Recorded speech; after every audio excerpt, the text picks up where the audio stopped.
watching Coin TV, Channel 6.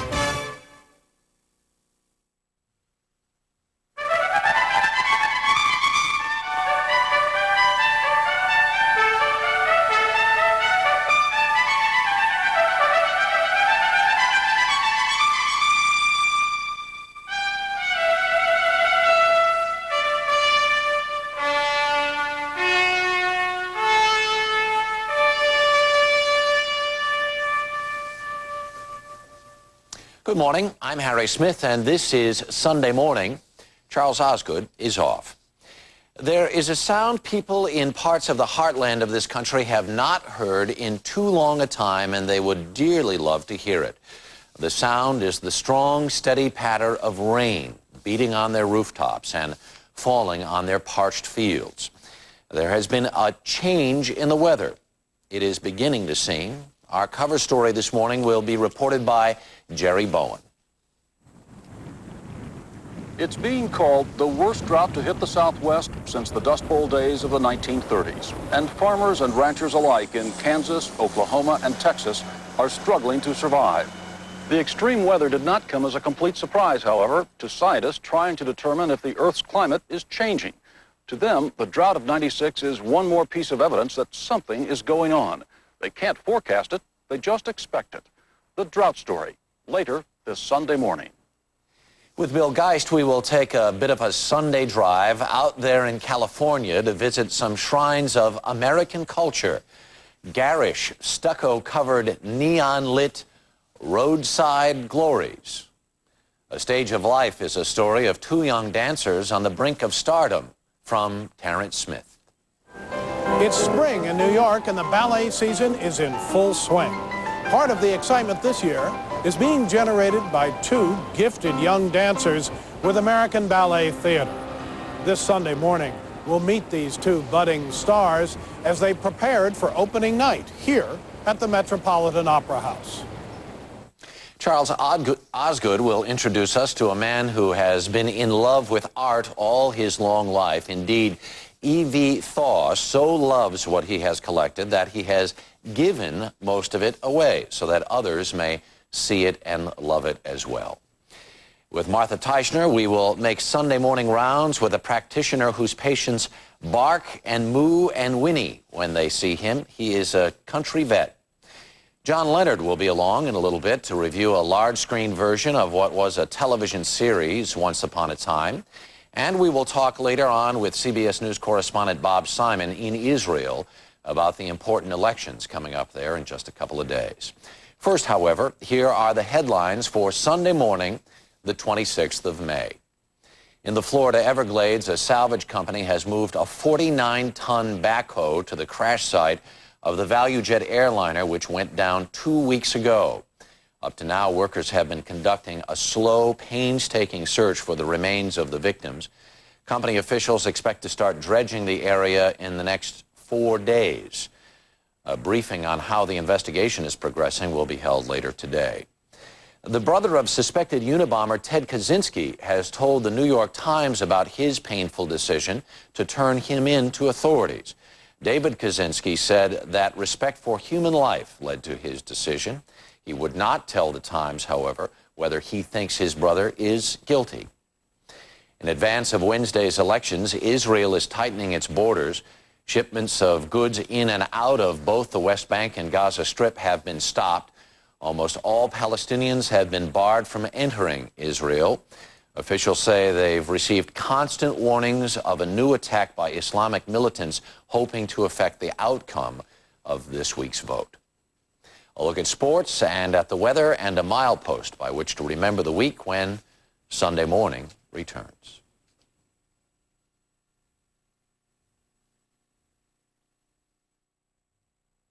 No matter where you travel this Memorial Day, you'll be seeing some interesting sights, like new Dodge cars and trucks, because Dodge's popularity is rising faster than any other American car and truck line.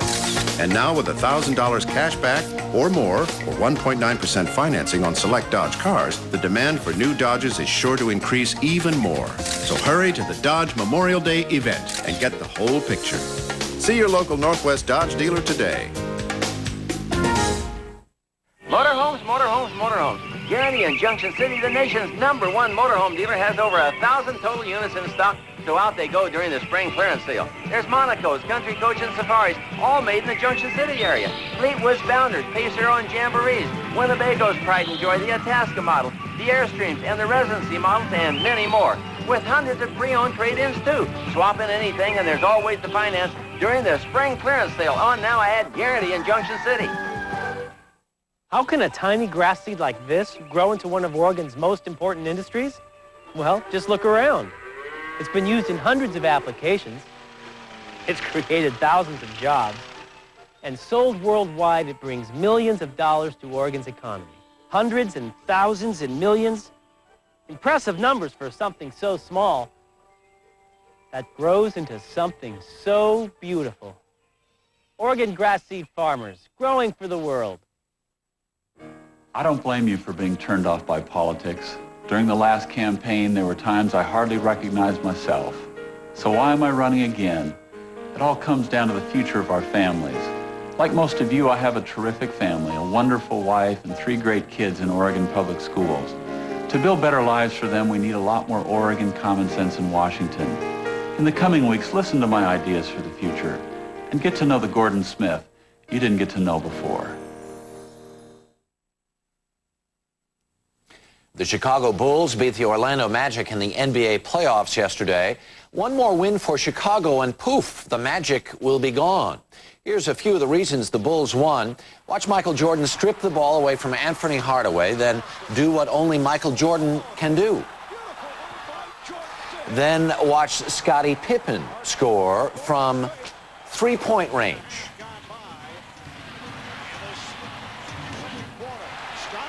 With another 3. And from two-point range.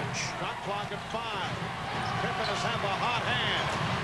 Scottie Pippen, 8 of 9. Pippen ended the game with 27 points, and Chicago wins 86-67. The 80th Indianapolis 500 gets underway today, but this year, for the first time, it will have competition, big competition, from the first U.S. 500, which gets underway in Brooklyn, Michigan.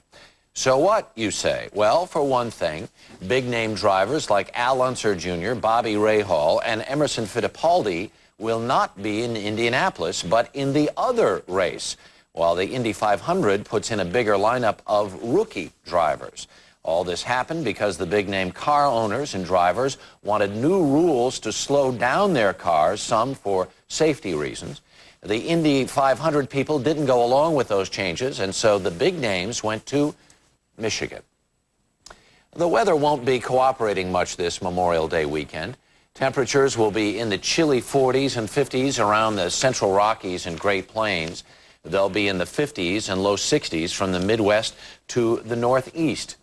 Readings in the Southwest will barely get past 80 degrees. That's quite cool there for this time of year. Temperatures will be normal from the lower Mississippi Valley to the southeastern coastline, where readings will rise into the 90s. Much needed rain is falling across the southern plains and parts of western Texas. But the bad news is that some of the storms have also produced hail and tornadoes across the region. More powerful storms are expected across the southern plains today. Meanwhile, it'll be gray and wet over the Central Rockies. There'll be showers and thunderstorms from the Tennessee Valley into the mid-Atlantic region. The weather still won't cooperate for Memorial Day itself. Gray skies will cover nearly 80% of the country, and temperatures in many areas will remain chilly. Readings will be in the 50s and low 60s from New York to Wyoming, and there'll be rain from the mid-Atlantic coastline to the northern Rockies. As for a milepost now, I hope you'll not mind a little bit of a history lesson. Tomorrow is Memorial Day, and for a very long time now, Memorial Day has been the day we Americans begin to dig out our barbecues and beach balls and picnic baskets from the attic or from the garage. Not by the calendar, strictly speaking, but for practical purposes, we consider Memorial Day to mark the beginning of summer. Well, it isn't long-handled forks we are supposed to be holding in our hands on Memorial Day. We are supposed to be holding flowers or flags. Memorial Day was Decoration Day when it began shortly after the Civil War, a day set aside on which to decorate the final resting places of those who had given their last full measure of devotion to this country. Our children don't know that in the main. They have never been through a time when there were many new graves to decorate with flags on the last Monday in May. That is a good thing, of course. Let them have their day at the beach tomorrow if it's warm enough. Let them pull bottles of lemonade from the cooler and slather their hot dogs with mustard and relish and toss their Frisbees around. When last there were fresh graves to decorate, that is what the soldiers who lie in them died for. Peaceful days in the sun with no menace in the air. The kids won't give a thought to that tomorrow, but we should.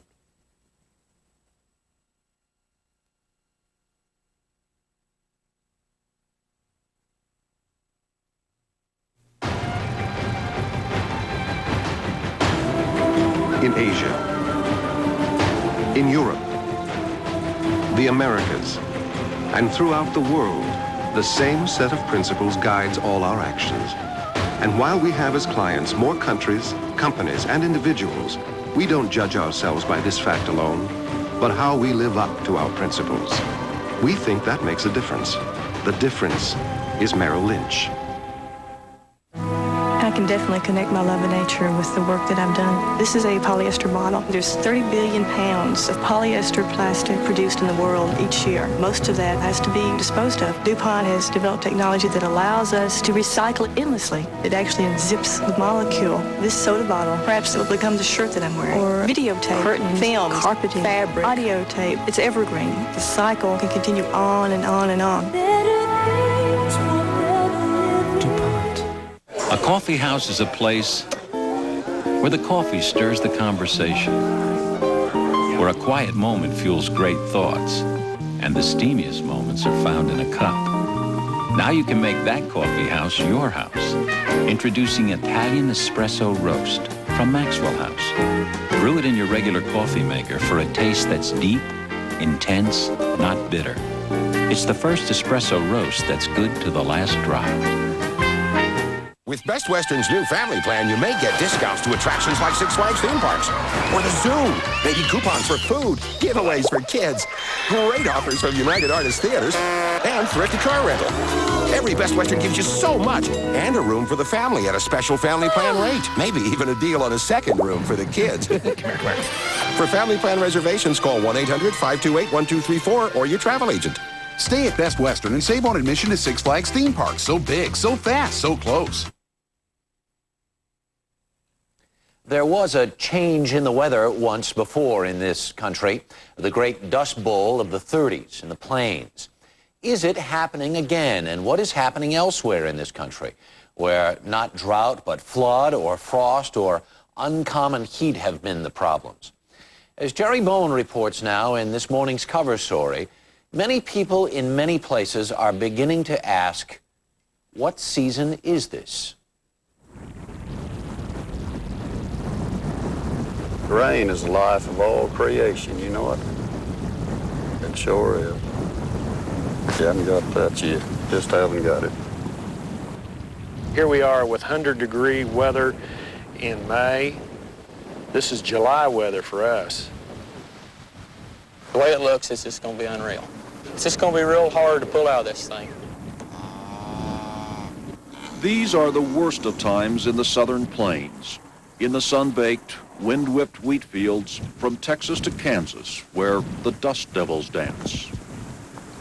We should be seeing wheat at least about right in here on me at this time of the year.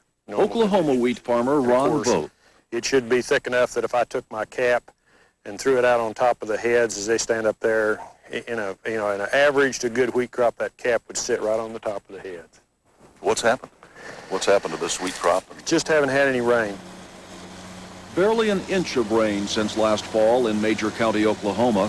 So Ron Voth and his neighbors are plowing under fields that didn't grow. It's a scene being played out on thousands of farms.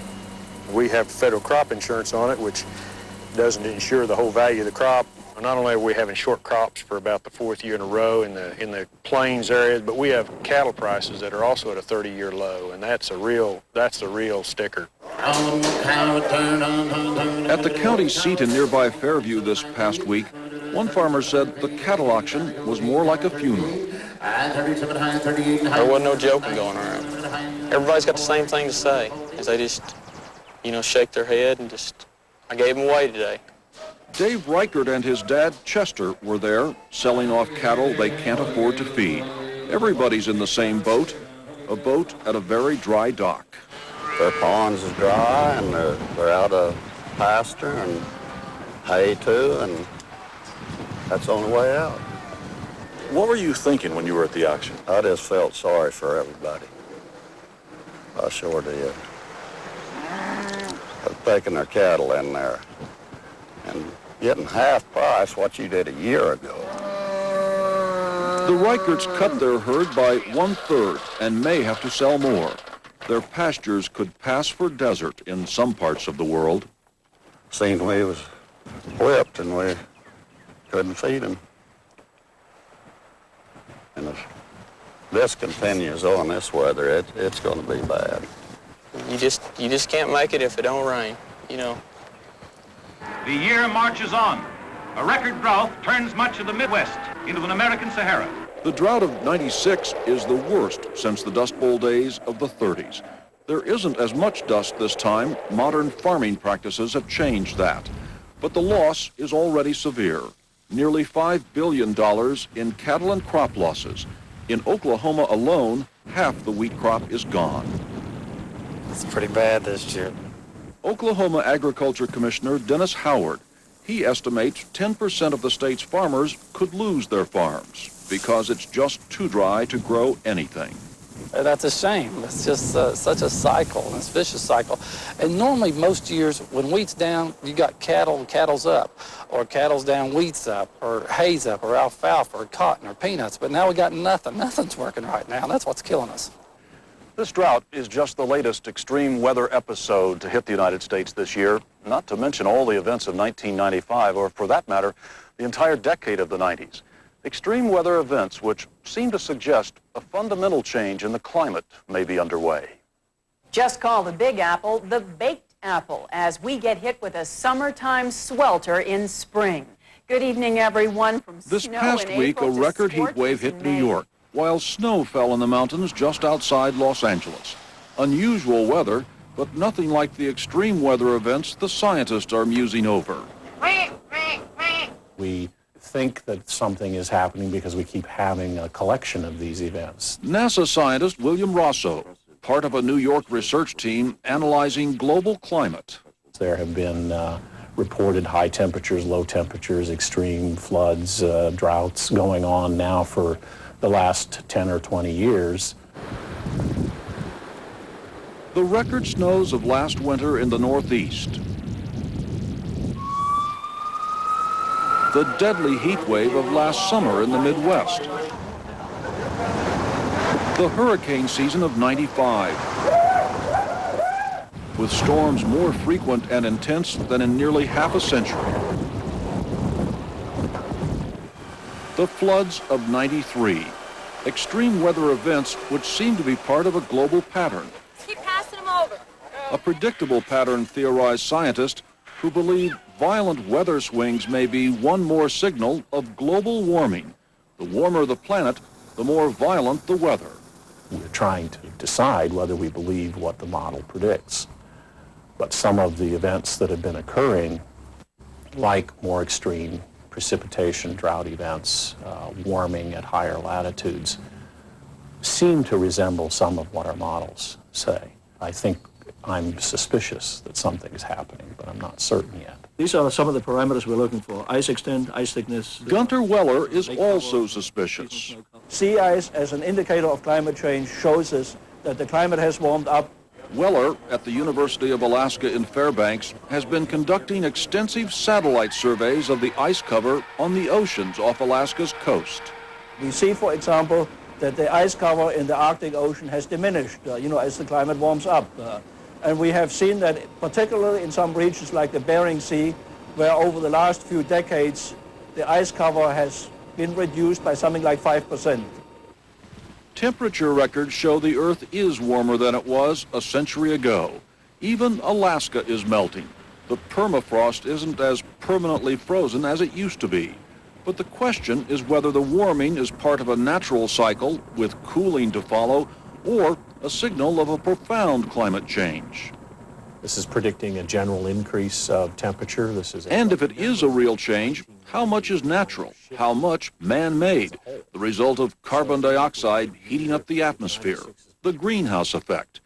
For now, the scientists have their suspicions. NASA's William Rosso. Do we see more of these events? Do we see fewer and fewer really cold winters and more really hot summers? If we see those kinds of shifts, then that's what we would call a climate change. Scientists say they may not have a good idea of what's happening for another 10 to 20 years. But back in Oklahoma, the farmers already think they know. Something's going on. Well, I think there's no question in most of our minds that we're seeing a change in weather patterns in the world that we haven't seen, ever. Last summer, a year ago right now, we had about 10 inches of rain in one day. Then it didn't rain again all summer until the 1st of August. We had another 10 inches of rain. And it has literally not rained since the 1st of August. And we have not seen those kinds of gyrations, in the weather patterns. The weather's changed all right. You can bet the farm on it. And that's the problem in drought country. Too many people have. We're just waiting around for better times. That's all we're doing. And hopefully they're around the corner. But we don't see it right now.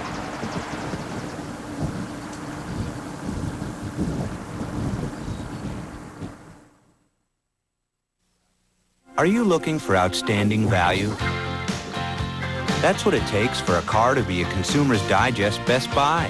And with a 205 horsepower V6, dual airbags, ABS, and a lot more, the Oldsmobile 88 has been a Best Buy 6 years running. Now, how many other full-size cars can say that? Nobody, nobody, nobody. Kind of makes buying a car simpler, doesn't it? It's your money.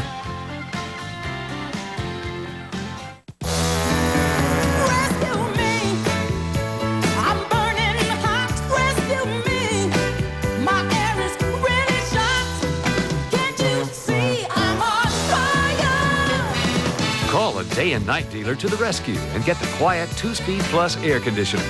Its lower speed can lower cooling bills up to 60%. Call day and night, 1-800-HOT-SALE.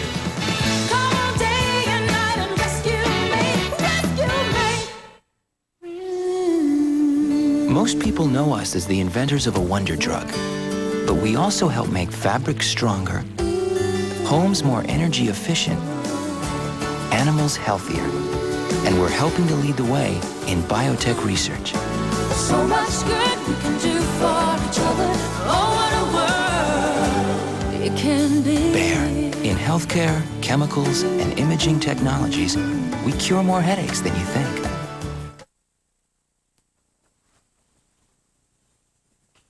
When Sunday Morning returns, Mission Impossible. Did they succeed in turning a TV classic into a good summer movie?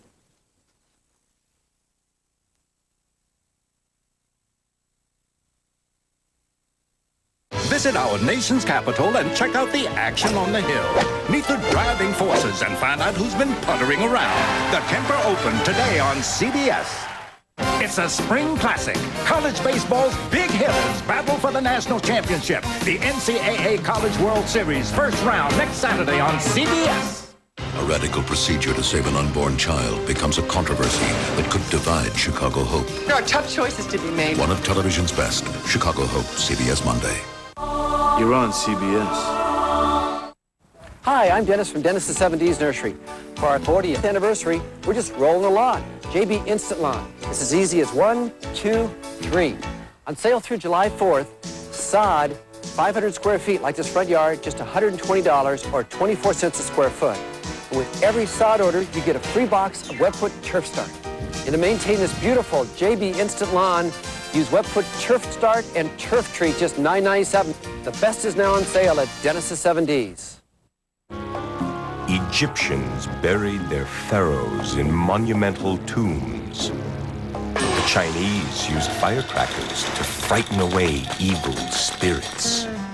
And some cowboys left this world with a little poem. So, what's your idea? What's the best way for you to say goodbye? The choice is yours, and we're here to help. We've all got things to do, right? Like pick up the kids, go grocery shopping, move some furniture. Of course, that's after you haul that load of sand for the new sandbox. Now do it all in a Jimmy from GMC. With spacious cargo room, a V6 standard, and plenty of comfort for the long haul. And with a lease offer like this, you'd be crazy not to do it in a Jimmy. Jimmy from GMC. When you've got to do what you've got to do. See your Northwest GMC truck team dealer today. Mike Donahue, News Center 6.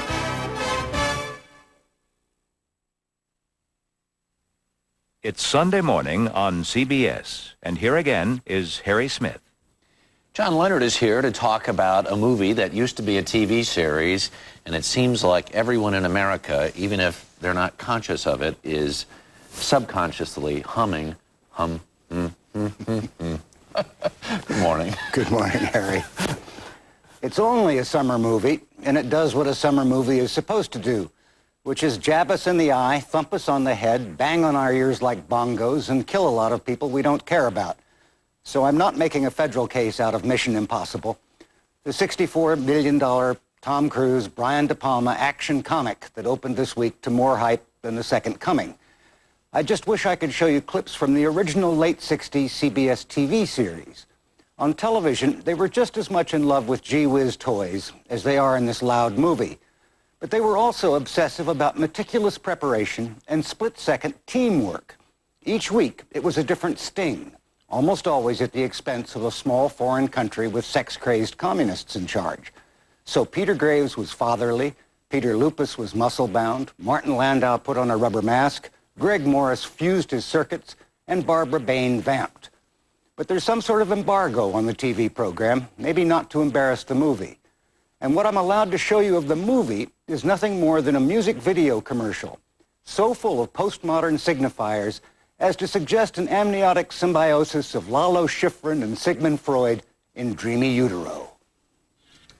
Good morning, Mr. Phelps. This is your mission should you choose to accept it. Should you or any member of your IM force be caught or killed, the Secretary will disavow all knowledge of your actions. Ethan Hunt will be your point man, as usual. Good luck, Jim.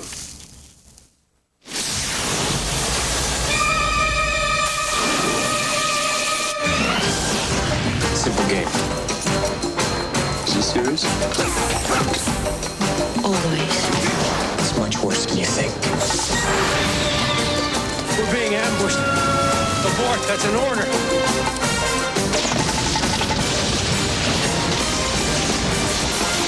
They knew we were coming.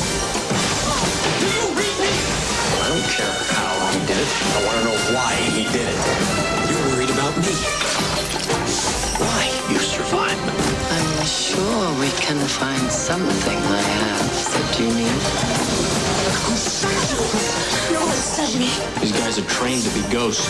Let's not waste time chasing after him. Just make him come to us. Find something that's personally important to him and you squeeze. I can understand you're very upset. You've never seen me very upset. This tape will self-destruct in 5 seconds. Deconstruct to freeze frames, and what we see is Tom Cruise making faces.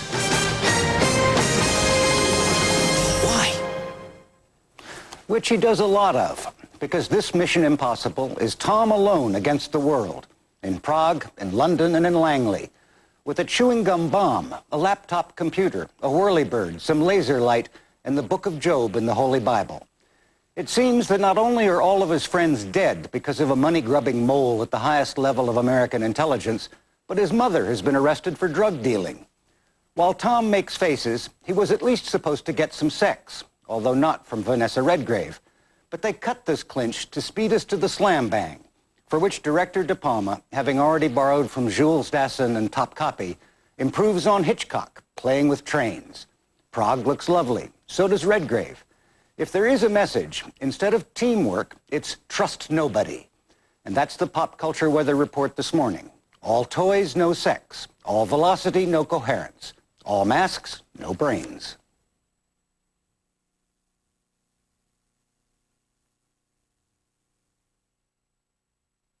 This Smithsonian Minute brought to you by MCI's Friends and Family. You get friends and family, you get savings. Simple.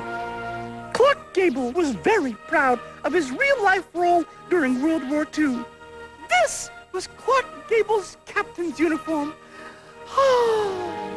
In 1934, when Gable bared his chest, it sent ladies swooning and helped him win the Oscar. Can vous name the movie? The answer after this. I'm the girl who couldn't screw in the light bulb, remember? I got the green thing. I know I called 40 times, but it's not doing anything. With MCI proof of savings, you know you always save because we put it in writing. Lucky for me, I have friends and family. Friends and family, real savings, real simple. Mr. Gable and his co-star Claudette Colbert both were honored for their performances in the classic comedy It Happened One Night. Moi and Miss Piggy. The Smithsonian Institution, celebrating 150 years. Today, our country enters the 21st century with a Around the world today, industries once owned by governments are increasingly owned by investors. that privatization leads. And by advising governments in privatizations, Merrill Lynch is helping lead the way. Better life for our people. Further evidence that for all our clients, the quality of our advice makes a difference. The difference is Merrill Lynch.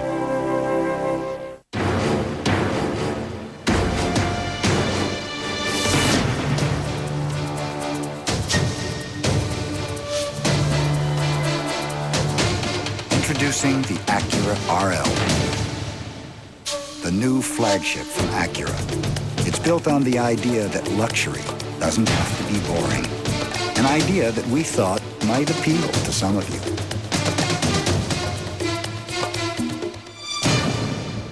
Think your taxes are too high? Listen to his new idea to save you money. End the tax exemption for churches. Pay your local taxes, pay for the services that you're consuming, and then send your missionaries overseas. It's already on the ballot in one state, and you might get a chance to vote on it. Our report Monday on the CBS Evening News.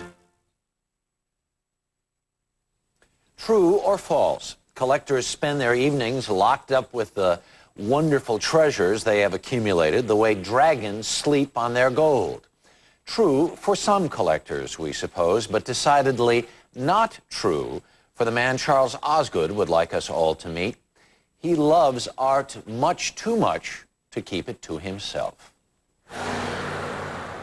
This corner, 36th Street and Madison Avenue in New York City, was once the address of J.P. Morgan, the legendary financier and, you may be surprised to know, a great lover of art.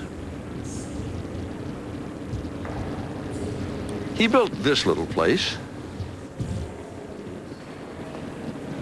and this, and filled them with all the art he had collected. It is now one of the country's best, but not best known, museums. And he surrounded himself with lots of his beloved objects of different things. I mean, paintings, Chinese bronzes, Renaissance bronzes, terracotta things, rare porcelains, the Saint-Porcher porcelains, like those two white pieces. There are only about 30 or 40 of those in the world, and he's got 2 of them here. Eugene Thaw does not share J.P. Morgan's passion for power, but he does share his passion for art. French Renaissance portrait. I wonder if he had a sense of humor. I don't know about that, but he certainly had a great eye. This is the man himself up here? This is the man himself up here. He was not a beauty, but he was a brain. Thank God. Mr. Thaw does not like to brag about it, but when it comes to giving great art to the American people, he could give even J.P. Morgan a run for his money. In our country, we don't have princes and kings, so we have to have some wealthy men who love art, who can supply for us what princes and kings have supplied for the great museums of Europe. I mean, you go to Windsor Castle, and the Queen's drawing collection is a lot better than mine, but they started a lot earlier.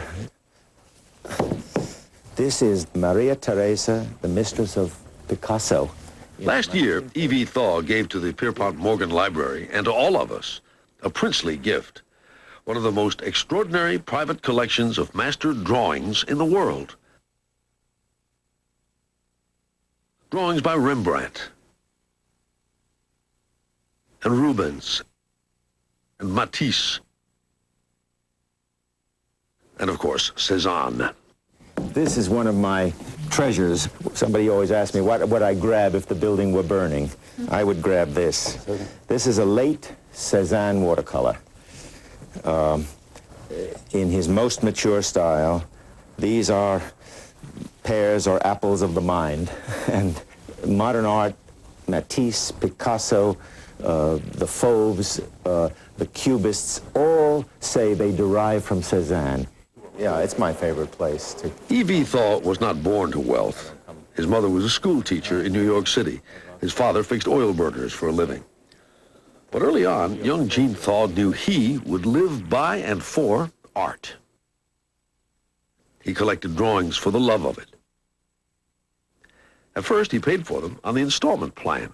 My first Rembrandt drawing, which I could not afford at all, was $3,500, and I paid them $300 a month until it was all paid off.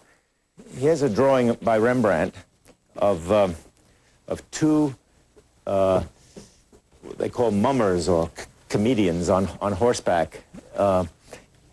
As part of it was part of a parade in Amsterdam in about 1637 that Rembrandt obviously watched, and I was able, as a collector, thinking of what the Morgan Library already owned, to buy this drawing of a group of black musicians from the same parade.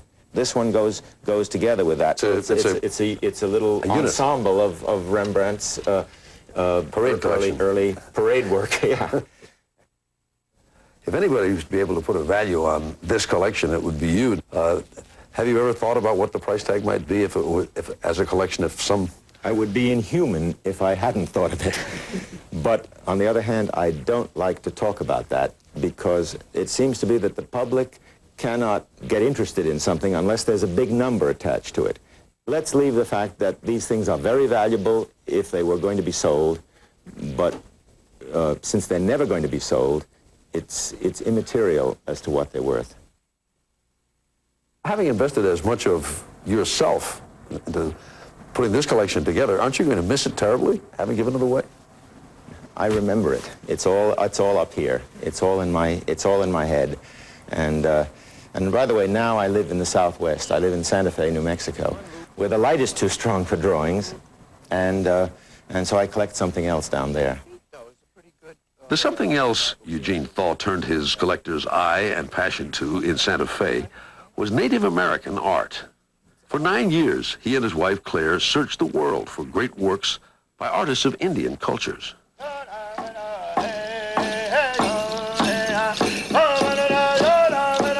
This was the result. The Eugene and Claire Thaw collection of American Indian art, which fills the brand new wing built to house it in the Fenimore House Museum in Cooperstown, New York.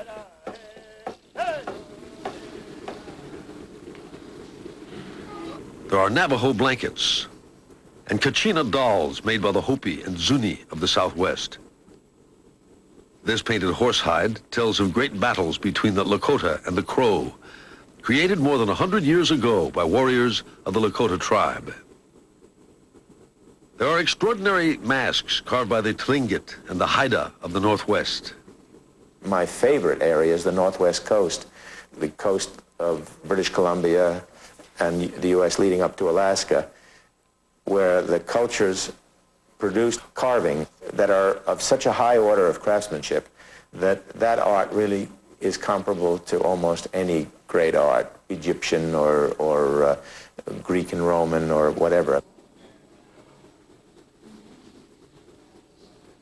This perfectly preserved Plains tribal warrior costume had been passed down for generations in the family of an Englishman named Thomas Heaven, who died in debtor's prison in Montreal in 1847. He brought this home on his last visit to England, having been given it by a chief whose child he helped cure. The quill work is as fresh as the day it was made. Of course, Mr. Thaw still keeps a few things around the house, things that strike his fancy. I love models, and my wife and I collect models of all kinds, so we have a tea caddy that's shaped like a cottage, and a Venetian palazzo, beautiful little model, so carefully made. His latest passion is for the fantastic stairways built by master carpenters to prove their skill.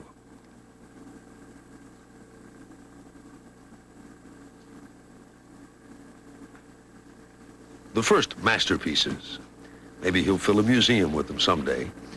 But for now, we can all say thank you to Eugene Thaw for his quiet and extraordinary generosity. In 100 years, that's the only thing that's going to matter of what we've produced today. All the state primaries, Republican or Democrat, are going to fade from people's minds. And the only thing that's going to matter is what our age has passed on to the next.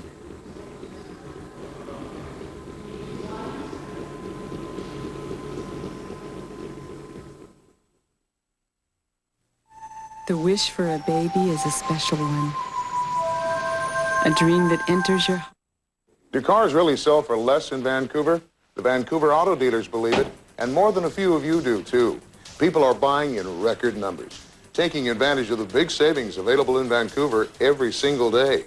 So when you're ready to buy a car or a truck, come and see us, or call our convenient Vancouver auto dealers hotline, 222-2222.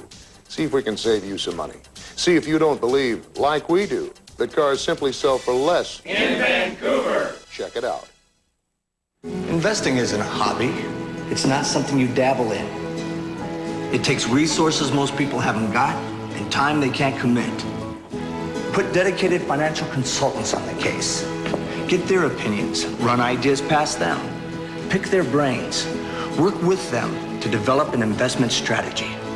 The money you pay them will be money well spent. Smith Barney. They make money the old-fashioned way. They earn it. When one chemical company starts cleaning up its act, that's good. When two chemical companies do it, that's better.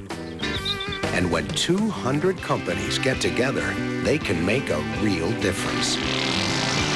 The members and partners of the Chemical Manufacturers Association make 90% of America's chemicals. And they're making some changes to make a difference for all of us. Have you heard about the new and easy way to buy a late model, low mileage, pre-owned vehicle? It's 1-800-OWN-A-CAR. All makes, all models. With statewide locations in Portland, Gresham, Salem, Corvallis, and Redmond. Hundreds of cars, easy financing, affordable payments, and nice people. If you can't get here right now, call 1-800-OWN-A-CAR. 1-800-OWN-A-CAR. Own a car for less. Call now, 1-800-OWN-A-CAR, and you will own a car. Some drop in on their patients all the time, but then these particular patients would be hard to accommodate down at the office anyway. It is better to attend to them where they are comfortable, in their stalls or their pens. From Martha Teichner now, a tale of a country vet.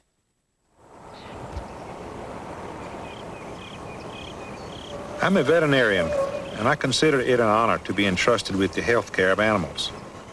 Herein lies a tale, a T-A-L-E, not a T-A-I-L.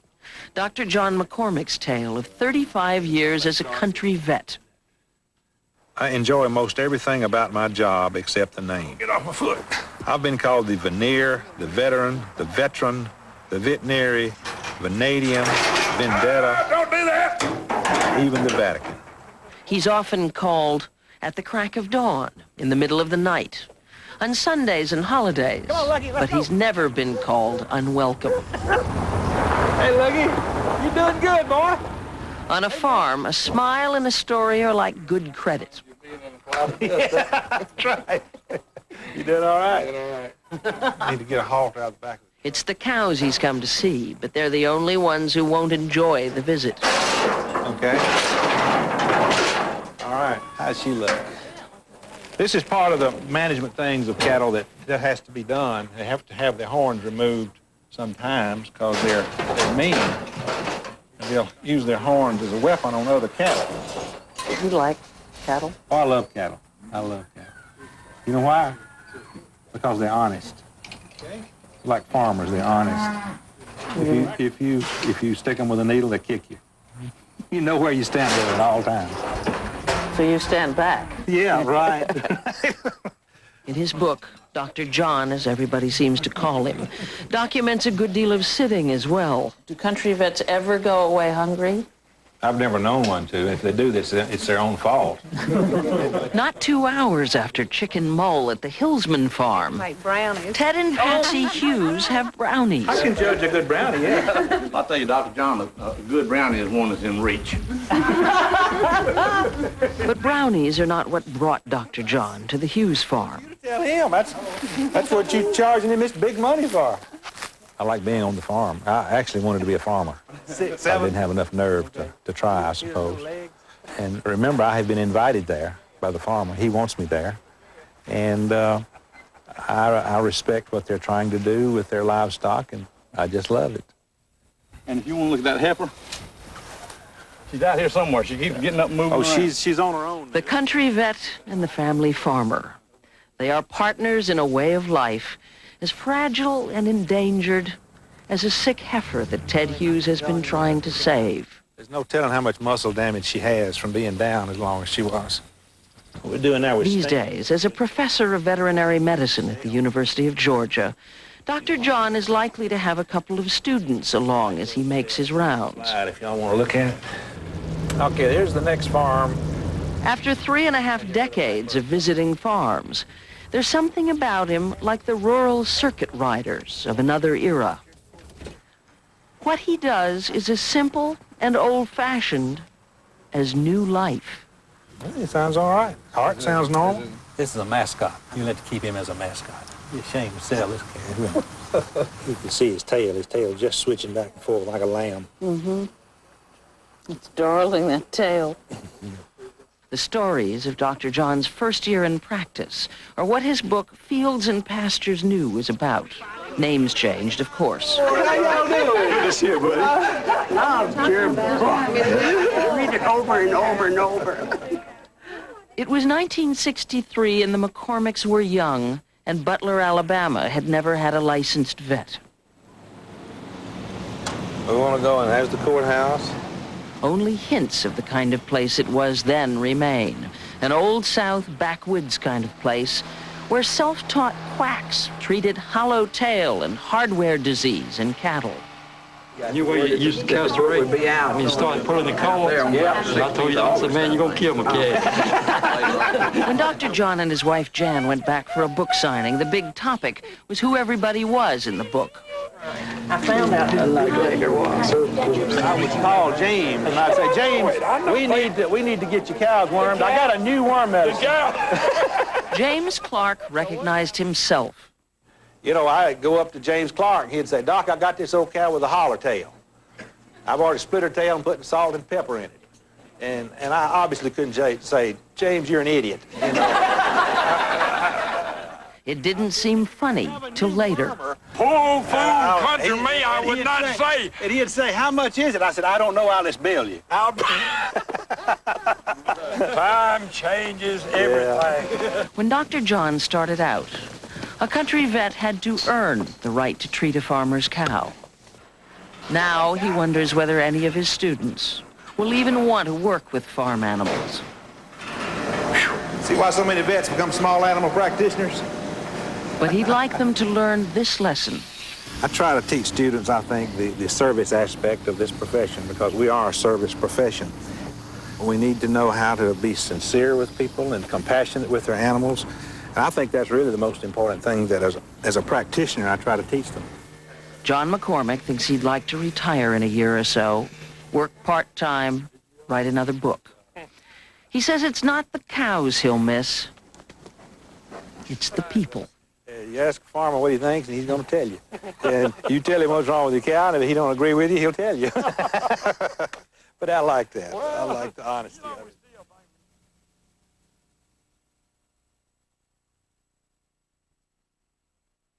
Think your taxes are too high? Listen to his new idea to save you money and the tax exemption for churches. Pay your local taxes, pay for the services that you're consuming, and then send your missionaries overseas. It's already on the ballot in one state, and you might get a chance to vote on it. Our report Monday, CBS Evening News.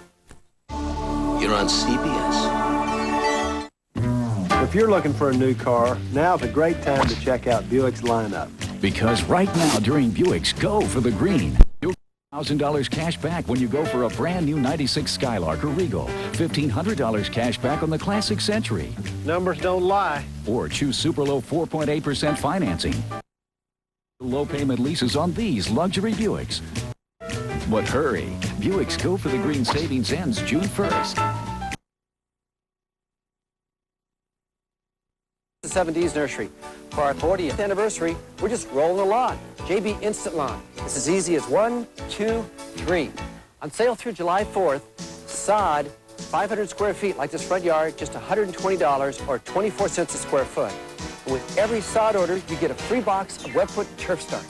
And to maintain this beautiful JB Instant Lawn, use Webfoot Turf Start and Turf Treat, just $9.97. The best is now on sale at Dennis's 7Ds. The rewards of Lincoln have been recognized by the most discerning Americans because for the third year in a row, they have named Lincoln Town Car one of the 5 best luxury cars in the world.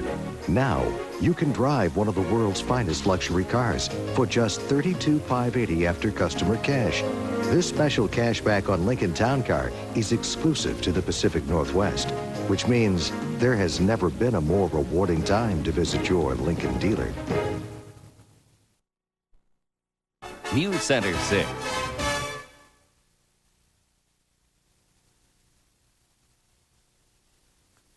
Still to come on Sunday morning, Bill Geist takes in the Fat Boy and some other architectural wonders of Los Angeles.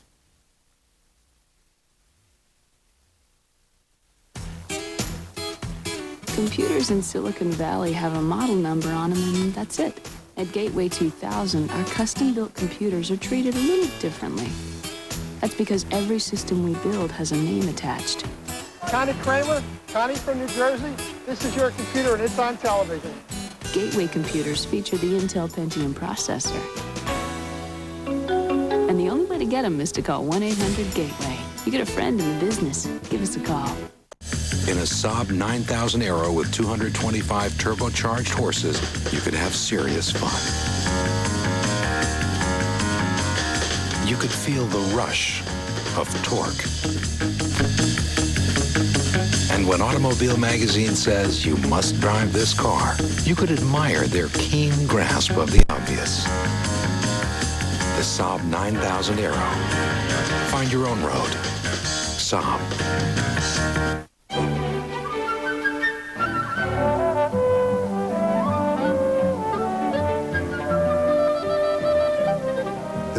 Dance of a salad. The inspiration, the taste of garlic. Kraft captures it in its new Garlic Ranch. Savory garlic blended in a creamy ranch. Also in new Kraft-free Garlic Ranch. Only Kraft could arouse such passion. Salads love Kraft. It's Sunday morning on CBS, and here again is Harry Smith. We all know that this is a big election year. A lot of big elections here in the United States, one in Russia and one coming up this week in Israel. And Bob Simon is standing by this morning in Tel Aviv to talk to us a little bit about who might become the prime minister in the next couple of days. Good morning, Bob. Hi, Harry. Is this going to be an election that turns out to be a referendum on the peace process? Very much so. It's certainly one of the most important elections Israel has ever faced, which is ironic because it's been a very lackluster campaign. There's very little enthusiasm. I think one of the reasons for this is that the character of Israeli politics has changed over the last 6 months. The intimacy of Israeli politics is gone. The candidates can no longer mix with the people the way they always did. The centerpiece of any large election campaign here was always a large rally by the Labour Party and the Likud Party. Well, the rallies have been canceled for security reasons, and whenever the candidates, Prime Minister Shimon Peres or the opposition leader Bibi Netanyahu, are in the streets, which is very, very rare, they are surrounded by phalanxes of security, so the old intimacy is completely gone. You use the word lackluster, but it seems to me that there is so much at stake. There's an awful lot at stake. The trouble is that the two candidates have really failed to generate much enthusiasm among the Israeli public. Shimon Peres is very well known. He has lost 4 elections in the past. He has never won an election. He has this reputation in Israel somehow of being a sly schemer and a dreamer, a man with very little practical sense about him, as opposed to his predecessor, the late Yitzhak Rabin, who everyone knew was a very, very hard-nosed kind of guy. Bibi Netanyahu is 46 years old, untested. He is regarded by many Israelis, I think, as being a little too American, a little too smooth, a little too slick, perhaps a little shallow. So neither one of these guys has really generated very much enthusiasm, but the issues are clear, even though both have sort of tended to go towards the middle in this last week of campaigning to capture the infamous floating vote, as it's known here. The differences are stark. Peres is the man who stands for peace. He sort of invented the peace process as we now know it. The Labour Party, his Labour Party, stands for a Palestinian state. It stands for peace with Syria, which means an eventual surrender of the Golan Heights. It stands for freezing Jewish settlements on the West Bank and eventually getting rid of quite a few of them. Bibi Netanyahu and his Likud Party stand on the contrary for no Palestinian state. In fact, perhaps not even any more meetings with Yasser Arafat. No surrender of the Golan Heights and a great expansion of settlements on the West Bank, which would put them on a collision course not only with the Arabs but with the Americans, which has happened in the past. So the choice is stark. It's pretty much a question as to whether Israelis are feeling good or whether they're feeling scared. If they're feeling good, they'll go Labour. If they're feeling scared, they'll go Likud. Talk a little bit. You mentioned I guess they call it the floating vote. Talk to us about these folks who are on the margin who might really be the deciders of who the next prime minister is going to be. Another irony, the Labour and Likud camps are pretty evenly split. They always have been. Therefore, the election will be decided by 3 groups. They are the Israeli Arabs, who will, for a man, vote for Shimon Peres. The question is, how many of them will vote? There was large disillusionment among Israel's Arabs during Israel's adventure in Lebanon after the Qana massacre. Many of the Arab-Israeli leaders said that they will boycott the election. Well, the Labour camp has been working very hard to reverse that, but we don't know how many will show up. There's the Russian vote. 650,000 Russians have arrived in Israel in the last 7 years. How will they vote? Difficult to tell because they're difficult to poll. When a pollster calls a Russian, very often he's taken to be a KGB agent and doesn't get much of a response. The other camp is the ultra-Orthodox, and they will do what their rabbis tell them to do. Their natural inclination is to go with the Likud Party, Bibi Netanyahu, because this is the religious nationalist camp, and Shimon Peres is trying very hard to at least keep the rabbis silent. These are the guys who are going to decide. It seems amazing to me, Bob, in a year of war and a year of peace and a year of assassination, that this election comes, and if you had to take the temperature of the electorate, it would be what? It would be very lukewarm. It would be very lukewarm. Bibi Netanyahu has been speaking about the need for security, peace with security. It's a code word. It means that the peace process stops where it is. Shimon Peres has been painting his vision of a new Middle East, which people take rather cynically, a change of heart among the Arabs who have been the enemies of Israel for half a century. This change of heart is not taken very seriously, I think, by most Israelis. So neither one of them is generating much enthusiasm. The polls show that Shimon Peres is still in the lead.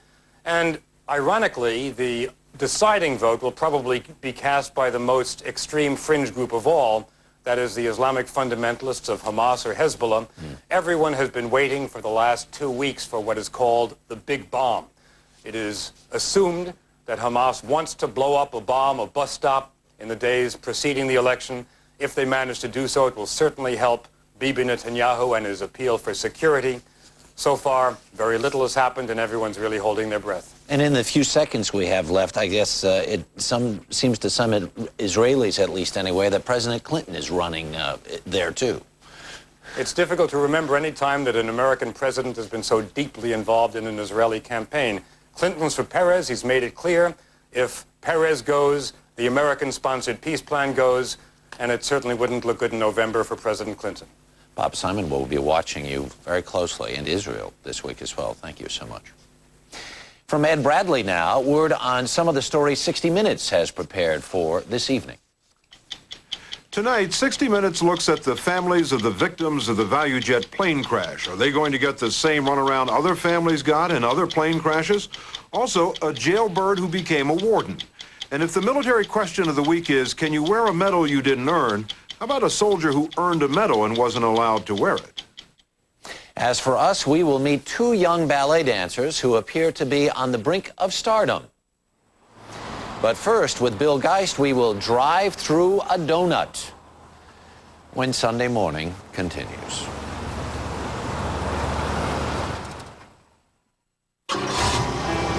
It takes 12 miles of cotton to make a Land's End Pinpoint Oxford shirt. The cotton yarn is that fine. And that's only the beginning. It takes 69 different sewing steps, some for seams that you won't even know are there. These Land's End Oxfords are made with authentic old-world tailoring. Like the English-style split-back yoke, it gives a little when you move. Even the buttons are special. They're made of the same tough resin as bowling balls. Even commercial laundering doesn't faze them. Now, maybe you can find Pinpoint Oxfords with this Land's End quality at classy men's stores. But we doubt you'll find anything like our prices or our selection. Land's End Direct Merchants. For a free copy of our catalog, call 1-800-LANDS-END. You'll find even that's tailored beautifully. We at Oldsmobile don't like to boast, but our 88 was just named a Consumer's Digest Best Buy for the 6th straight year. No other full-size car has done that. But then no other full-size car has dual airbags, ABS, and a 205 horsepower V6 in such an attractive package for such an attractive price. Exactly. So when should we expect you? It's your money.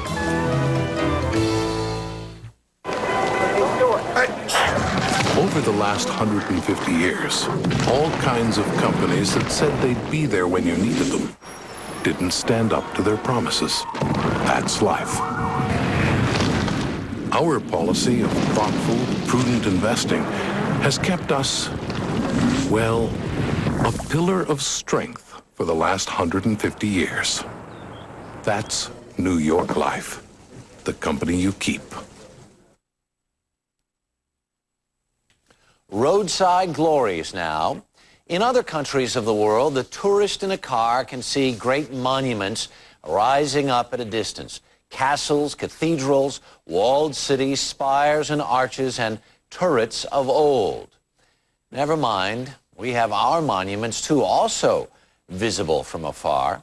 Here is Bill Geist now on some of the notable structures of our time and place.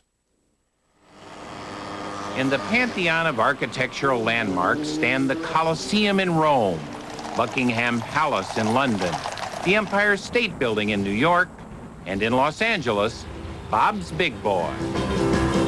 Come on over, baby. Whole lot of shake on. This is our culture as Americans. It might not be, Venice in Italy, but this is our history here and our culture. This is our roots. It's a heritage that modern-day preservationists like Alan Hess are now fighting to preserve and protect. But why?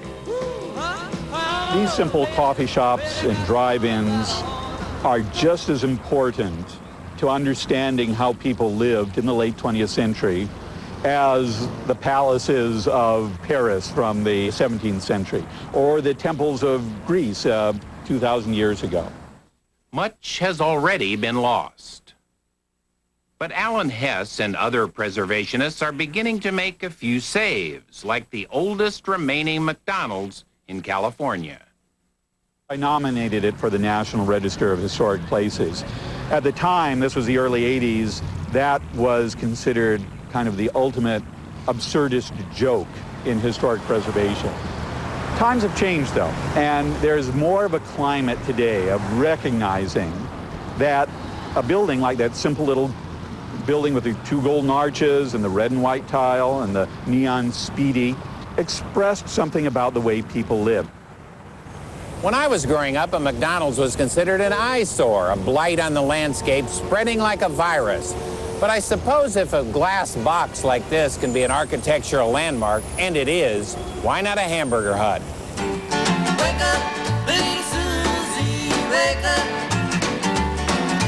Wake up, little Susie, wake up. The 50s and into the 60s were the real high points of roadside architecture. After that, there were restrictions on neon. People were interested in having lower, subdued buildings that fitted in, blended in. The problem is, if you get too many buildings that blend in, you get mayonnaise. They held the mayo at Johnny's Fat Boy Drive-In on the design, not the burgers.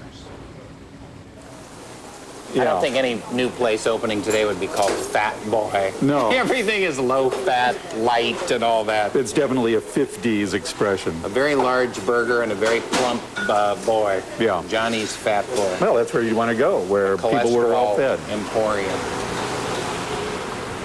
So welcome to Googie Tours.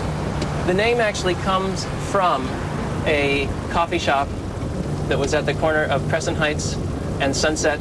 Another preservationist, John English, gives tours of LA's architectural treasures. It's kind of the, Jetsons meets the Flintstones combination. What we are as archaeologists today, we're actually sort of rediscovering the commercial landscape, the roadside. Also on the tour are significant drive-throughs and significant drive-ins. Coming up on the right is a very important site, the Northwoods Inn, Steak and Stein, and the Galley, none other than Claremans Village. Oh, wow. Restaurants where snow miraculously stays on the roof even on this 90-degree day. Some of the best phony snow in town. It's not always easy out on the trail of our cultural heritage. Get back on the bus. No time to waste. There are apartments of the important Tiki School to see. Notice the beautiful A-frame entryway. How do you find these things, John? You just take these little side trips through alleys or something? Or Just gotta keep looking. Intuitive? Keep your eyes up and Aren't keep you? going. Yeah, I think So you might wonder. The tour includes just about everything. I'm part of LA's architecture. She's not really on the tour, but the hot dog stand is. How do you feel about being architecturally significant? I love it. Couldn't ask for anything better than that. It's great. So you think your place might be in the Smithsonian someday or someplace like that? Definitely. Definitely. Fabulous. Tickets for the tour are $35. Customers were impressed. This I kind of hold dear to my heart because I was born here and born in Hollywood. And it makes me kind of proud. There seems to be a lot of culture that is my culture. Wayne McAllister, I'm John English. How do you do, John? Okay, it's a pleasure to meet you. Thank you. At Bob's Big Boy, John English meets one of his idols, Wayne McAllister, a drive-in design pioneer. Wayne McAllister is one of the best modern architects of the 20th century, and yet he is completely unknown. You'd rate him right along with Frank Lloyd Wright, I.M. Pei, those kinds of people? I would. Mr. McAllister designed this Bob's Big Boy, which preservationists went to court to save from demolition. very pleased that it's still around. People are praising you as an important architect for the 20th century. You're laughing. Why? It amuses me. Why does it amuse you? Well, in the overall scope of architectural achievements, it's pretty hard to imagine that this type of thing would become memorialized and preserved. That's marvelous. Just put your lights on if you need me for anything. Well, I remember that. This is 43 years of doing this. On this evening, the architect is smiling, the preservationists are smiling, and of course, the big boy is smiling. He seems to be having the last laugh.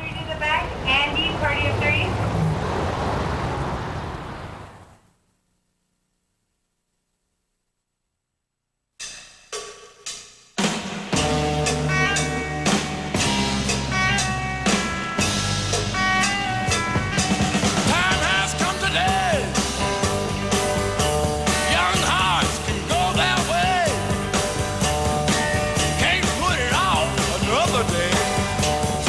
Performance, convenience, and money management expertise.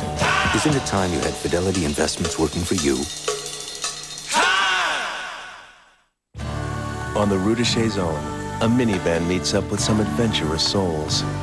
In a city by a bay, a Jaguar rendezvous with a resourceful accountant from Des Moines.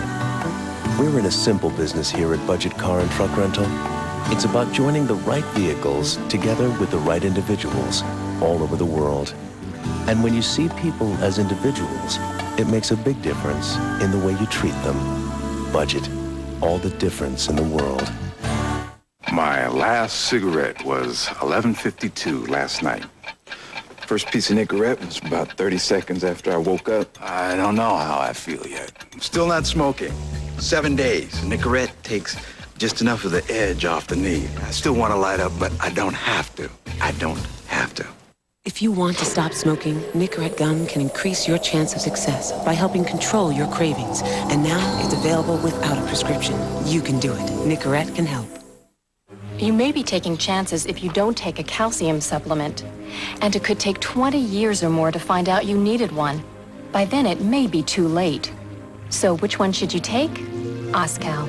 Compare Oscal to many store brands, which has been tested and proven effective in clinical studies. Oscal comes from a natural calcium source that retains its natural nutrients. Oscal, recommended by more doctors. Oscal, and it costs only pennies more a day. Don't take chances. Take Oscal. A stage of life now.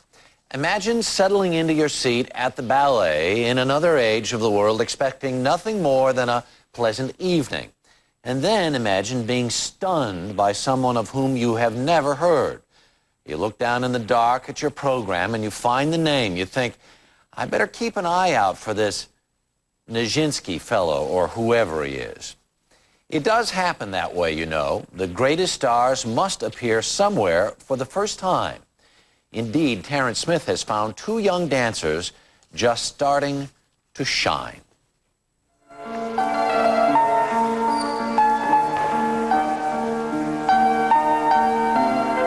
Opening night for American Ballet Theater is just days away, and the burden of the season's most important evening rests on the slender shoulders of these two young dancers, Paloma Herrera and Angel Correa. The ballet is Don Quixote. He has never danced the role before, nor any full-length role for that matter. Too late, like eons too late. How I feel? Yeah, tired, nervous. Nah, I feel good. It's very fun. She has a bit of a head start, having performed her role for the first time last year. I'm really excited. I think it was a great ballet. I love doing it, and I'm so excited to have a new partner. It's really great. There you go.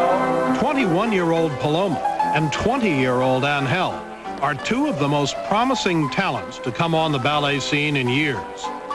Kevin McKenzie, a former ballet star himself, is now ABT's artistic director.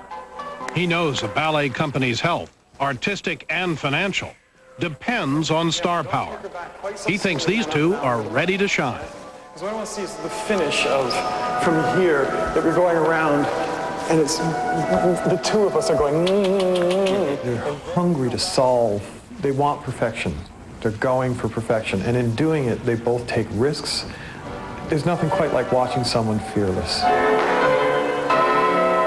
Paloma is much more finished. She is a prima ballerina, not only in the making, but very close to being there. Clive Barnes has been a dance critic for 45 years. Elizabeth Kay writes about dance and has profiled Angel Correa. And there is a chain of succession that I think extends, let's say, from Eric Brun to Nureyev to Baryshnikov. And there was something about Correa from the very beginning where the mantle seemed to flirt above his shoulders. Even during the daily ritual of the company class, something shines out. Ballet coach Alain Aubert. We have 75 of the best dancers in the world in this company. So what sets these young people apart is their passion, and that cannot be taught. These young dancers are the latest stars in a company that enjoys one of the richest traditions in the world of ballet. For more than half a century, ABT has preserved the classics, created new works, and been home to some of the great artists of our time. Home to choreographers like Agnes DeMille and Anthony Tudor. Home to dancers like Natalia Makarova and Mikhail Baryshnikov. I started when I was 7, and I'm not really sure why or how. There's something about punches that I want to tutu, and I just want ballet. And from the first day, I loved it. Paloma Herrera began winning ballet competitions at age 8. By 11, she was studying in the Soviet Union. By 15, she had signed with ABT in New York. She can turn like a top and has a wonderful natural jump. Angel Correa was born in Madrid and first studied judo. He hated it. The day that I go to the class, one boy broke the nose of the other one, so I was like, no, I don't like that. I liked to dance always when I was 2 years, and I was every day dancing, so I think it's my life. He was a prodigy from the start, but somehow got lost in the shuffle until he won a ballet competition. A competition he hated almost as much as judo. You feel like a cow with your number, yeah, because it's, the ballet is not competition, it's art. So. But that competition catapulted him to New York and to ABT. Barely 1 year later, he's preparing for one of the most important nights of his young life.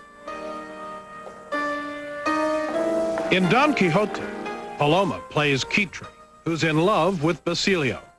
I feel like Basilio is like me a little bit. How so? The Spanish people, it's very, they have a lot of energy and they're very fun and very, so, I don't know, I try to be me, myself, so.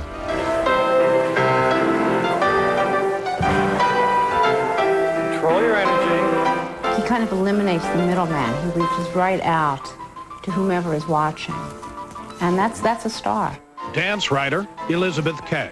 He's fearless. I suppose if you're going to perform for the first time a full-length ballet on the stage of the Met on opening night where you've never been, being fearless is not a bad quality to possess.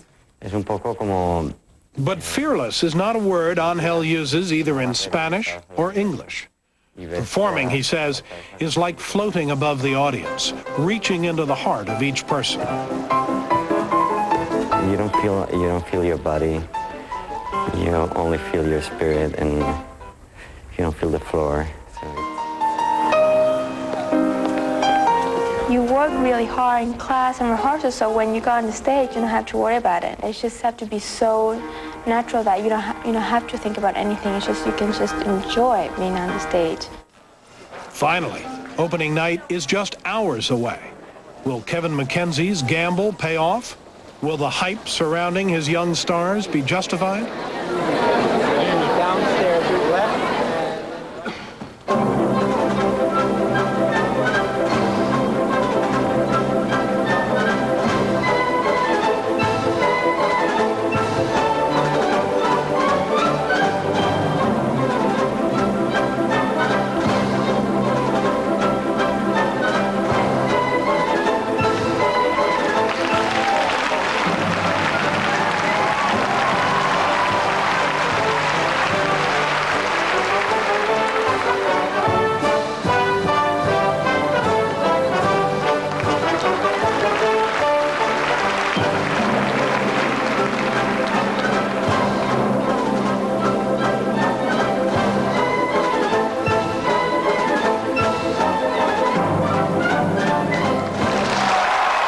The audience voted with their hands. The critics with their reviews. Clive Barnes. There is this great pleasure of seeing them in the bloom of youth. They have a quality that they're never going to have again, don't they? Elizabeth Kay. I hope that they can sustain what they've already begun to prove. Because right now, they're extraordinary people at the age that they are, and you sense they could go all the way, absolutely all the way. It could be extraordinary.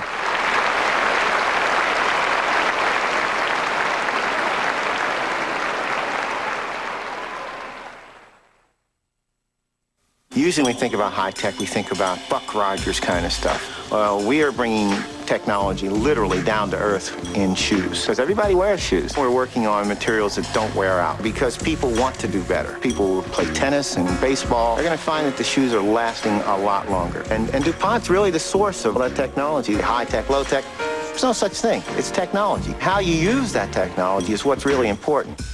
Better things for better living. DuPont.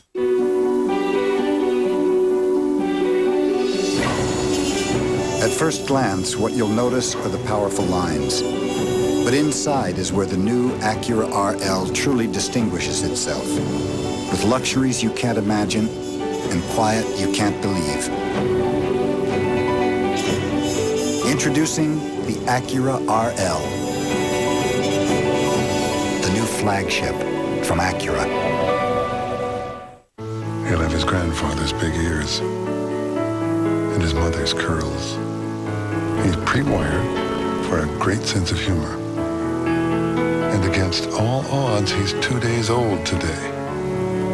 At Cigna, we monitor expectant mothers right from the start and pay special attention to every high-risk pregnancy.